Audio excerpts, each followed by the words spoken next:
Front and Center. Front and Center. A focus on important and significant developments affecting the lives of Filipinos, not only in the Philippines, but also those living and working around the world. Join us in Front and Center. Front and Center. Here on Radyo Pilipinas World Service. Front and Center, a program that focuses on developments in the Philippines, legislation that provides policies and directions that strives to promote a better economy for the country, issues that concerns the welfare and well-being of every Filipino. All of this and more will be front and center. Join me in this half-hour program here on Radyo Pilipinas World Service. You can watch this program over Radyo Pilipinas World Service via Facebook page, live broadcast. Just access our Facebook page, Radyo Pilipinas World Service. You can also catch every front and center programs over your YouTube channel.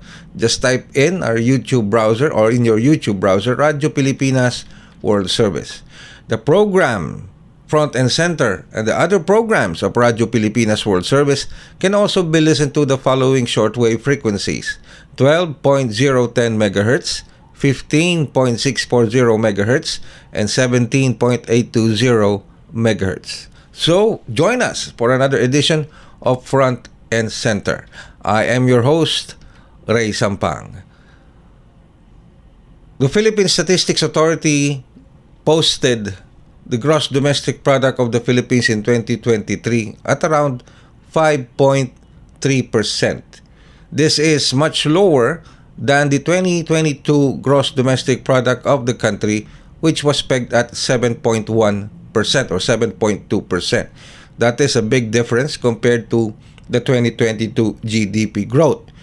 To help us explain and to help us get more details and what to expect this 2024 for the Philippines, we have our distinguished guest, Dr. Michael Batu, from the Department of Economics from the University of the Fraser Valley, British Columbia in Canada. Good morning, and thank you very much for joining us in our program Front and Center, Dr. Batu. You, Ray, and also a good day to your listeners. Thanks for inviting me. It is indeed our privilege here on Radio Pilipinas World Service in this program, Front and Center, to have you for the first time in our program. Thank you very much. Well, like what I said, Dr. Batu, the GDP was pegged for the Philippines in 2023 at 5.1 to 5.2%, much lower than the 7% in 2022. What is your take on this, Dr. Batu? So first off, the GDP figures in terms of growth that we saw in 2022 was largely influenced by what we call base effects, because we just came out of the pandemic and the economy was reopening, and that helped buoy the growth rates of our gross domestic product for 2022. Mm-hmm. Now, in terms of the GDP growth for the full year of 2023, what happened there is that there was a tapering off of the base effects, and we coupled that with the adverse effect of inflation. As we may be aware that for 2023, we saw inflation rates that have skyrocketed. And it's not just happening in the Philippines. It has also happened in other parts of the world. So this inflation phenomena that we observe is global in nature. Mm-hmm. And the Philippines was not spared. And we saw this effect, of high rates of inflation in our growth rates for the personal consumption expenditures. Because personal consumption expenditures, if we were to look at the composition of our gross domestic product, we will see that consumption expenditures account for more than 70% mm-hmm. of GDP.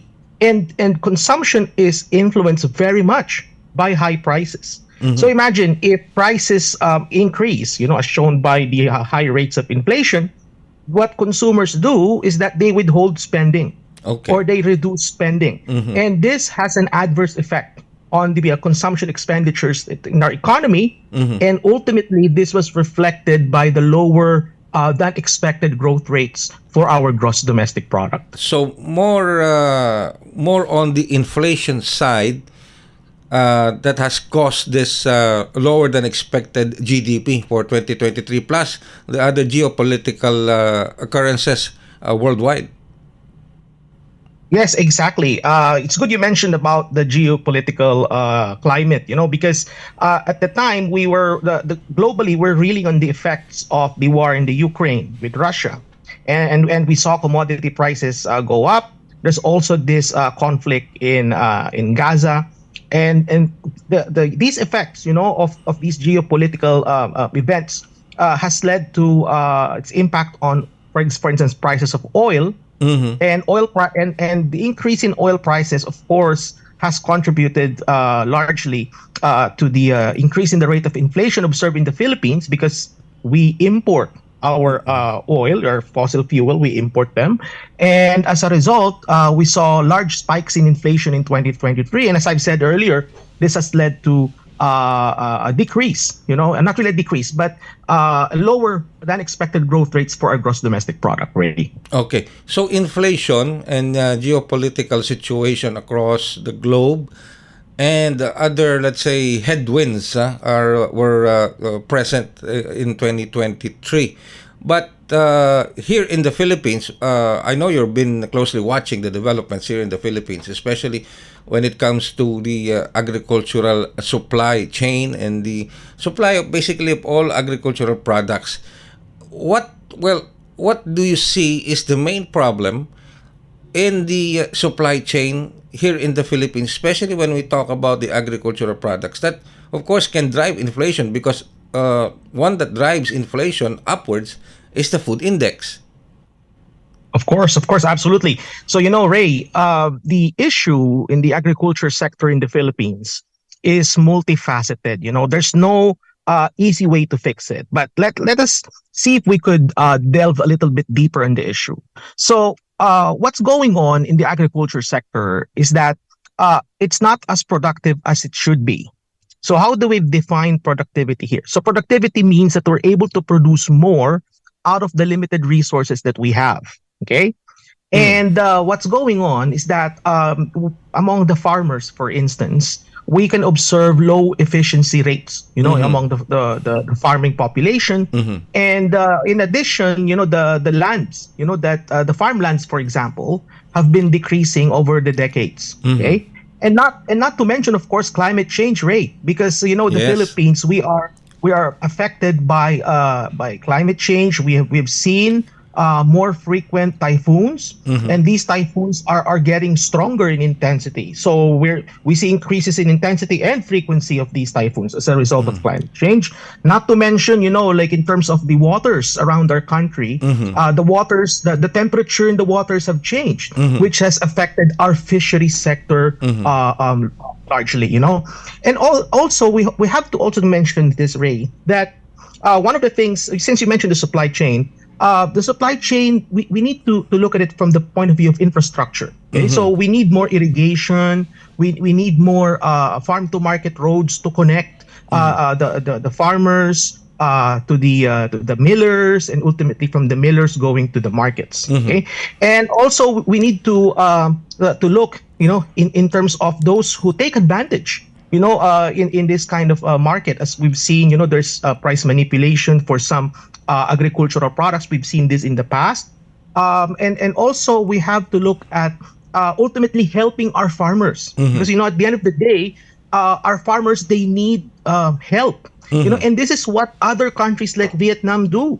Vietnam and Thailand, they provide tremendous amounts of assistance to their farmers. And this is, I think, something that we could learn from our neighbors, the neighbors that we import rice from. Yes. And we need to learn what they do and what they're doing right, and do it in the Philippines. Yes. And I think that's what needs to be done.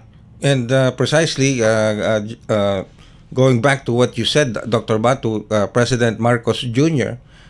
This weekend just arrived from his 2-day state visit from Vietnam.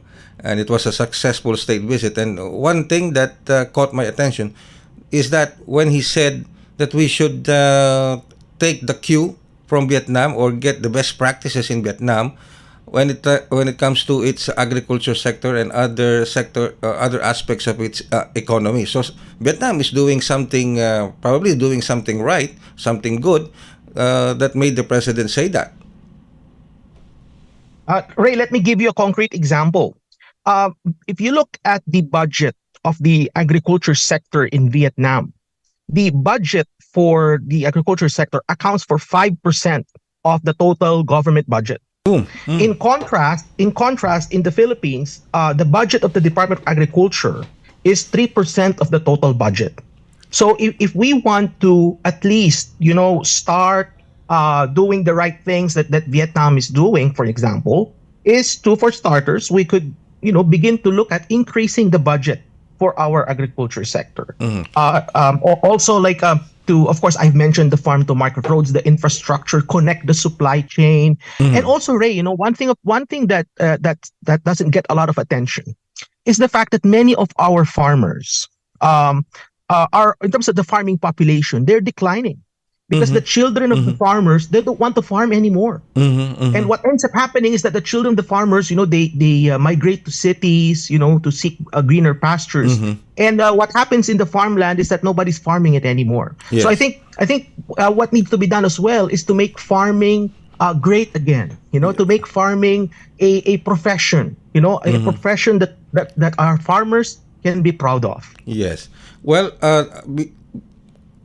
behind this lower than expected GDP growth for 2023, the Philippines still posted a remarkable GDP growth compared to other emerging markets in Southeast Asia, Dr. Batu, like, for example, China and Malaysia. Yes, and the reason is that all of these countries, including the Philippines, we were subjected to the same inflation problem. So the inflation problem is global, and which means that all of these countries experience a decline. In terms of their of the projected growth rate for 2023.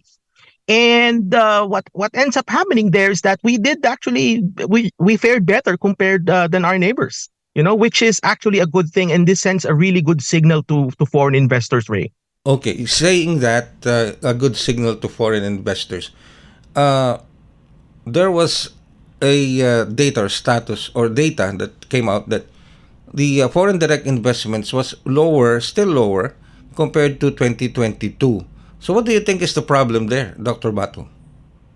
The issue is that we need to create a climate where investors are incentivized, to come to the Philippines. Ray, when investors come to a country, what they want to experience or to have is to actually make money, to make profits. That's what motivates them to invest. And if we cannot create the environment, that creates this opportunity for these businesses to make profits, then that will be an issue. And this is what our neighbors like China and Vietnam did.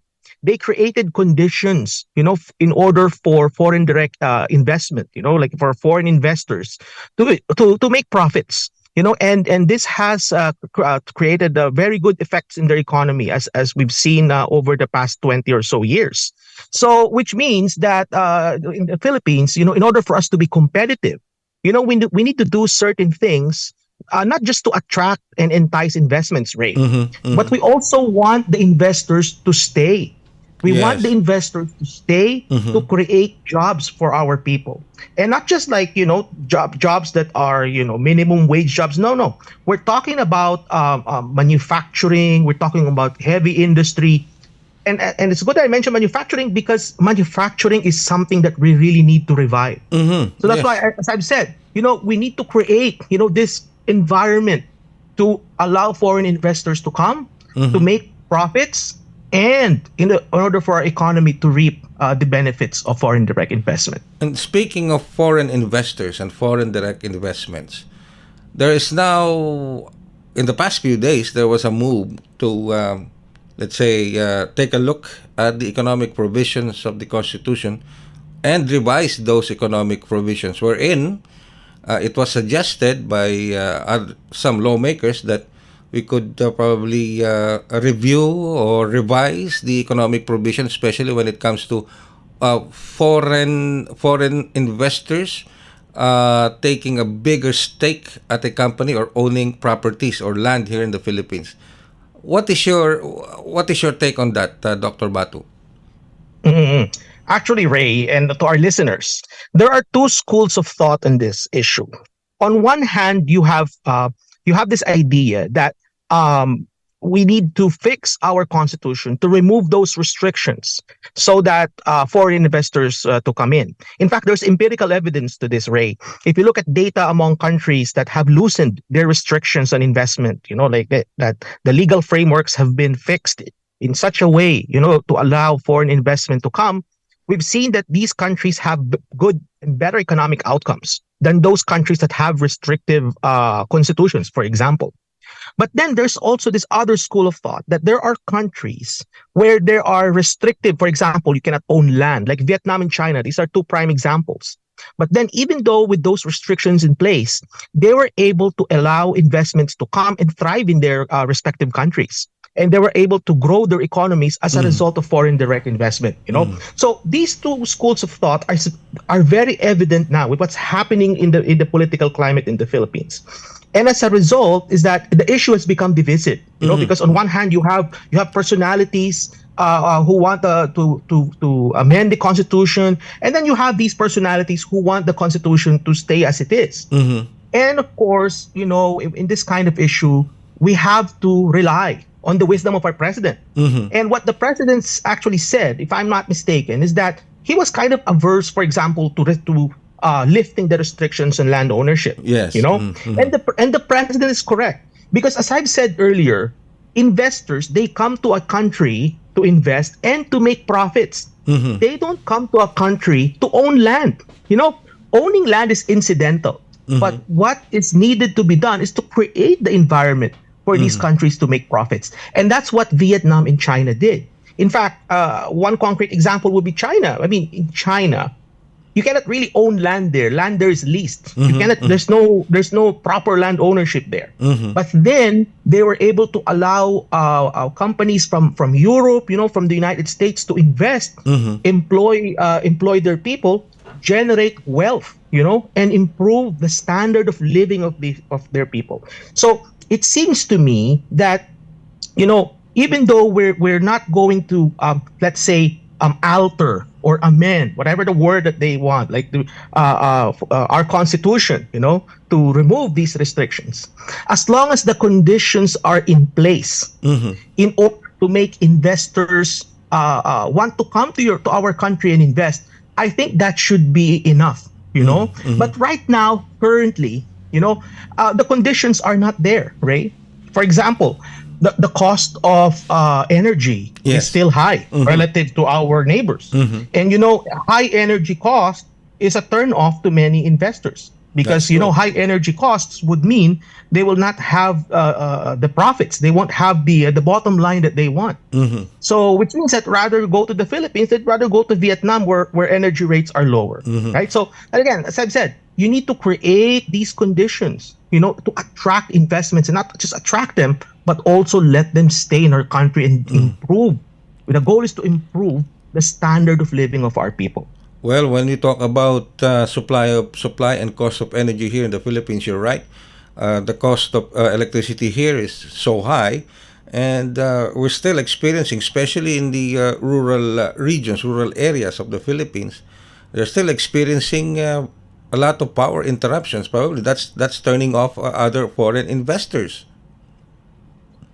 Absolutely, Ray. And not to mention, the way we generate our power, our energy, is very expensive. We still use coal, which is dirty, and it's bad for our climate, bad for our environment.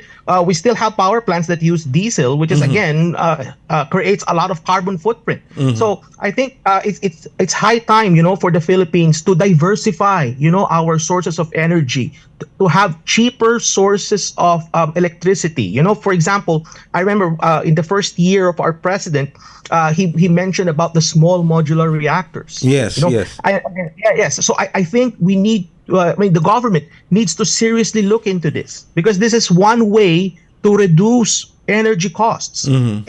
And reducing energy costs, I think, should be a priority for the administration, because it doesn't just improve the people, right? So the ordinary Filipinos will be able to experience cheaper electricity rates, but what also it creates the conditions for investors to come to the Philippines. So it's a win-win, if Mm-hmm. we're able to drastically lower our energy rates, because Ray, we need to be competitive, in this kind of a world that we're in right now, where Mm-hmm. investors can pick and choose the countries that they'd like to invest to. Mm-hmm. And we need to be competitive. So one way to become competitive is lower energy costs, governance. We need to have stable regulations, meaning Yes. there's no political instability, Mm-hmm. because investors look into these things, Ray. So I think the administration needs to seriously, and again, I want to emphasize this, in terms of lowering energy costs Okay. in our country.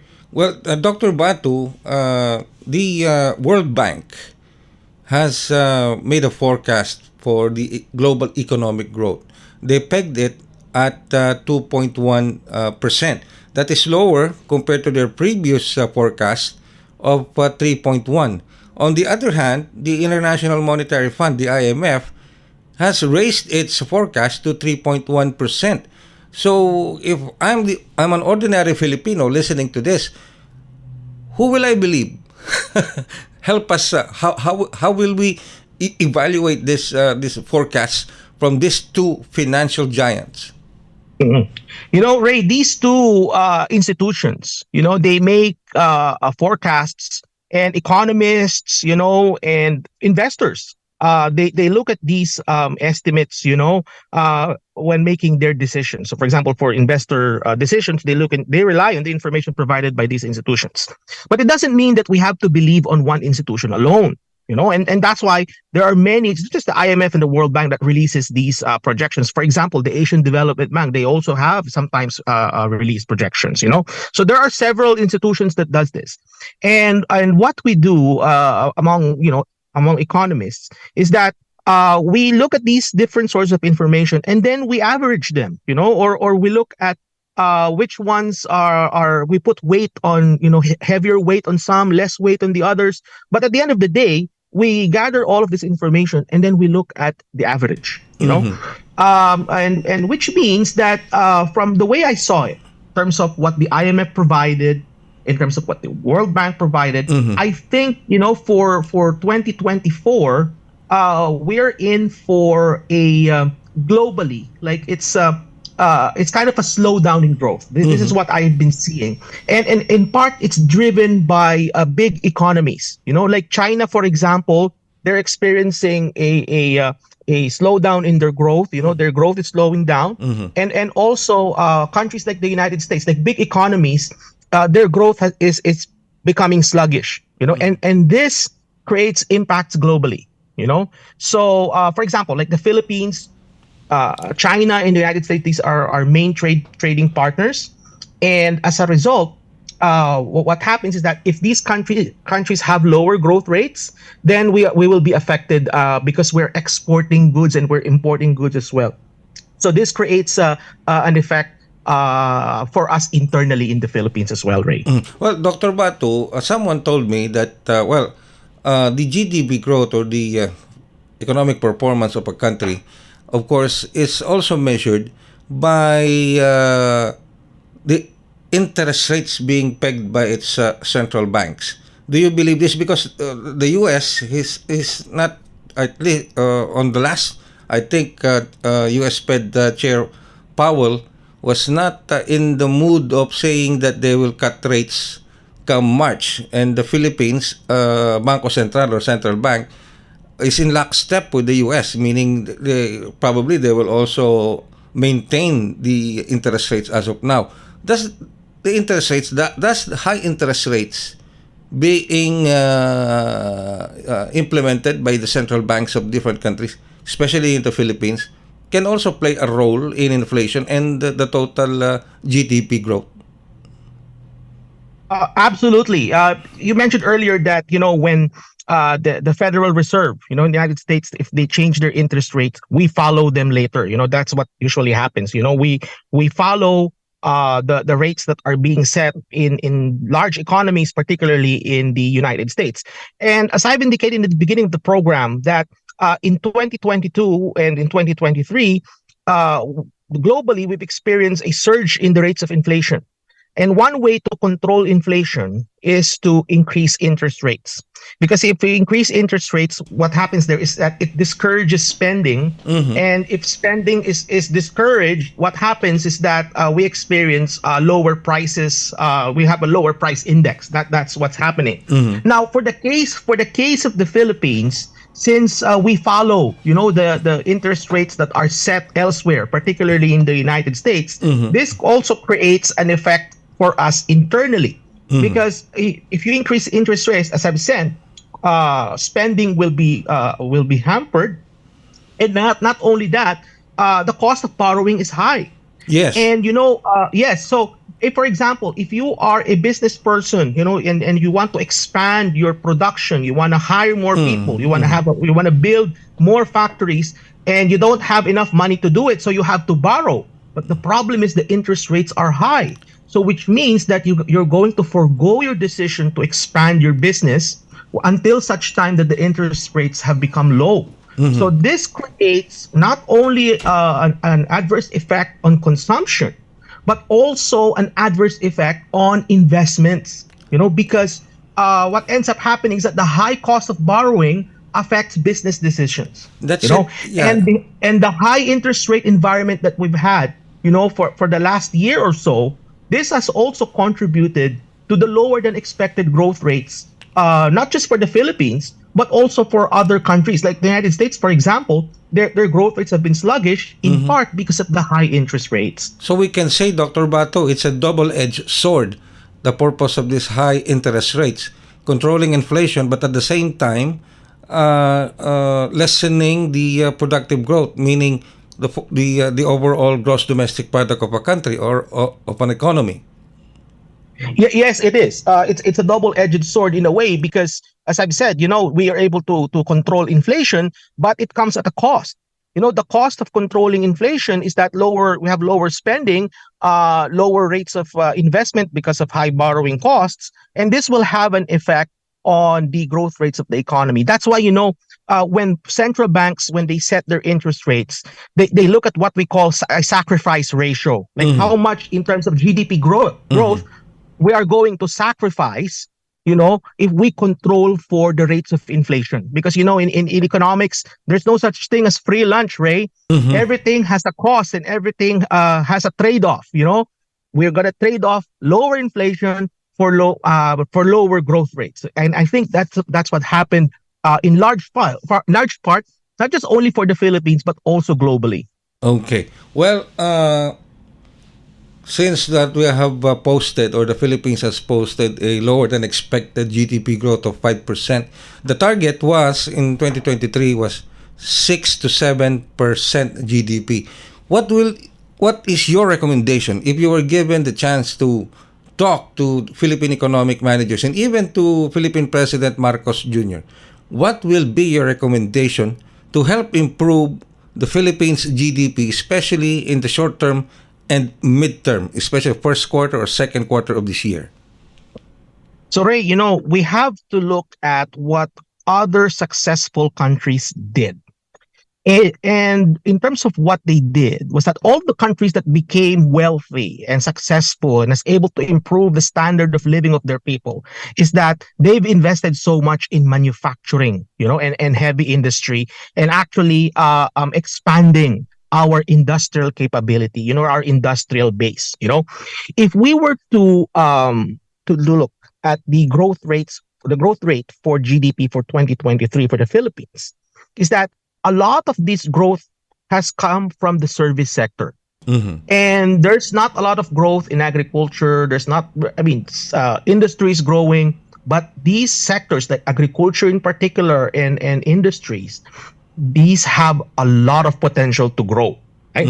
So what the administration needs to do is to seriously look at how we can create, as I've said, in the program, how create the conditions, to entice investments in manufacturing, investments in agriculture, so that we'll be able to achieve food security, so that we won't have to import so much every year, right? Ray, we as a country, I think we've beaten China in terms of the volume of imports for rice, for example. And if we're able to put in sufficient investments in agriculture sector, for example, for in the rice industry, we should be able to achieve also food security. Now, in terms of industry, if we look at manufacturing, for example, there's still a lot of growth that can be put in there. And of course, manufacturing generates a lot of value added. And high value added manufacturing, that is essential for the improvement of standard of living. Because if I'm a worker in this kind of sector, in manufacturing, specifically like high value manufacturing, the workers in this sector generally have higher wages, because they're in the sector, for example, like shipbuilding, or for example, car assembly. So we should be able to again, to create the conditions so that we could generate investments in this area in order to employ people, and in order for them to have better wages, and higher incomes, and to improve living standards, because the goal at the end of the day is to improve living standards. All right. And how do we get there? There are different routes. You could go to manufacturing, you could go to agriculture, and in order to get there, we need to create the right conditions. And with that, Dr. Batu, we would like to express our gratitude, our appreciation for your professional insights and your expertise on this matter. Thank you very much, Dr. Michael Batu. Thank you so much for the privilege to be in your program. And you just heard our Filipino economist, Dr. Michael Batu, here on our program Front and Center. And with all of those information and all of those insights, a very, very useful information and insights from Dr. Michael Batu.